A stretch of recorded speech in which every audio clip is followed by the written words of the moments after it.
عزیزم محمد تابش صلی اللہ علیہ وسلم کا یہ بچہ آ جائے اور اپنی تقریر پیش فرما دیں۔ اس بچے کے بعد پروگرام باضابطہ طور پر آغاز ہو جائے گا، اس لیے آپ سے گزارش ہے جو سامنے کھڑے ہوئے ہیں وہ پنڈال میں آ جائیں، احترام کے ساتھ پروگرام کو سنیں، بیٹھ کر کے سنیں، عزت آپ کو ملے گی، اللہ تبارک و تعالی کی جانب سے سکینہ اور رحمت آپ پر نازل ہوگی۔ آپ سے گزارش ہے مل کر کے بیٹھ لیں۔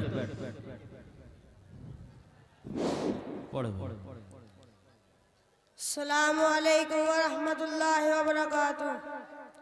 وعلیکم السلام۔ الحمدللہ وعلمہ البیان والصلاة والسلام علی سید المرسلین وعلی آلہ وصحبہ اجمعین، اما بعد فاعوذ باللہ من الشیطان الرجیم، بسم اللہ الرحمن الرحیم۔ الذین آتیناہم الکتاب یعرفونہ کما یعرفون ابناءہم وَإِنَّ فَرِيقًا مِّنْهُمْ لَيَكْتُمُونَ الْحَقَّ وَهُمْ يَعْلَمُونَ۔ دنیا نے بہت ڈھونڈا محمد کا جواب، دنیا نے بہت ڈھونڈا محمد کا جواب، ثانی تو بہت دور ہے سایہ بھی نہ ملا۔ اس کی رحمت ہے بے حد و بے انتہا، اس کی شفقت تخیل سے بھی ماورا۔ جو بھی عالم جہاں میں بنایا گیا اس کی رحمت سے اس کو سجایا گیا۔ معزز سامعین اور قابل قدر اساتذہ کرام، شمع رسالت کے پروانوں، میں اپنی بے بساطی و غمائیگی، وسعت موضوع اور قلت وقت کے باوجود ایک ایسی ہستی کی یاد تازہ کرنے کی غرض سے آپ حضرات کے سامنے حاضر ہوا ہوں جس کا تذکرہ قلوب کو جلا بخشتا ہے، جس سے ذہن و دماغ کو تر و تازگی ملتی ہے، جو ہماری زندگی کا سرچشمہ ہے۔ حضرات، آج میری تقریر کا عنوان ہے جناب محمد صلی اللہ علیہ وسلم اغیار کی نثر میں اس موضوع پر کچھ غیر مسلم رہنما، سائنسدانوں اور عصری تعلیم یافتہ لوگوں کے اقوال کا مختصر تذکرہ کر کے آپ کے عقیدت مندوں میں شامل ہونا چاہتا ہوں۔ شاید کہ ابر کرم کے چھیٹے اس خزاں سیجا چمن کو بھی بعد بہار عطا کرے۔ میرا منہ اور سرکار مدینہ کی ثناخوانی، میرا منہ اور سرکار مدینہ کی ثناخوانی، مجھے معلوم ہے اپنے سخن کی تنگ دامنی۔ وہ دانا سبل ختم الرسول مولا کل جس نے غبار راہ کو بخشا فروغ وادی سینا۔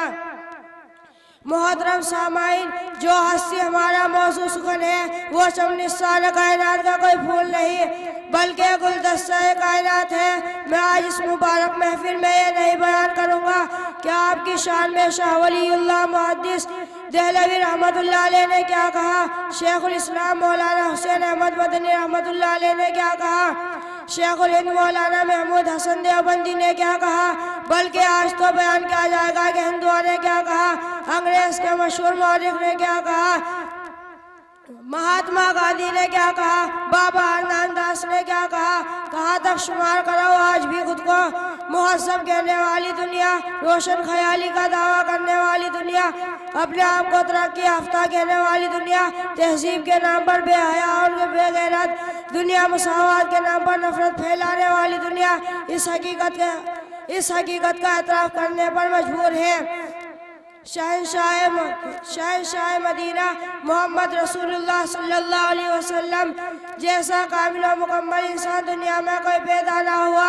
حضور اکرم صلی اللہ علیہ وسلم کی آفاقی شخصیت تمام جہانوں کے لیے باعث رحمت و شفقت ہے، جس کا اعتراف نہ صرف مسلمانوں نے کیا بلکہ دیگر اقوام نے اس کا اعتراف کیا، اور اتنا ہی نہیں بلکہ مستقل تحریرات و تقریرات و تعلیمات کے ذریعے لوگوں کو متنبع کیا کہ حضور اکرم صلی اللہ علیہ وسلم خدا کے فرستادہ سچے پیغمبر تھے۔ ہر دور کے اہل علم اور پیشان شاہ، وہ رام ہو، لکشمن ہو، کرشن جی ہو، تلسی داس ہو یا کبیر داس ہو، سادھو ہو یا پنڈت ہو، سب رحمت دو عالم صلی اللہ علیہ وسلم کی ثناخوانی اور مدح سرائے میں رطب اللسان ہے۔ آپ کی شخصیت کو غیروں نے بھی سراہا ہے، آپ کی شرافت اور شفقت کا اقرار ہندوؤں نے بھی کیا ہے۔ آپ کی رسالت و نبوت تصدیق کرنے پر آپ کی رسالت و نبوت کی تصدیق انہوں نے بھی کی ہے. آپ کی شخصیت پوری دنیا کے لیے موجب برکت و ہدایت ہے. تاریخ عالم میں محمد عربی صلی اللہ علیہ وسلم تنہا ایسی شخصیت بن کر ابھرے جس کو مذہب اور سیکھ اور لرزم دونوں میں بھرپور کامیابی ملی.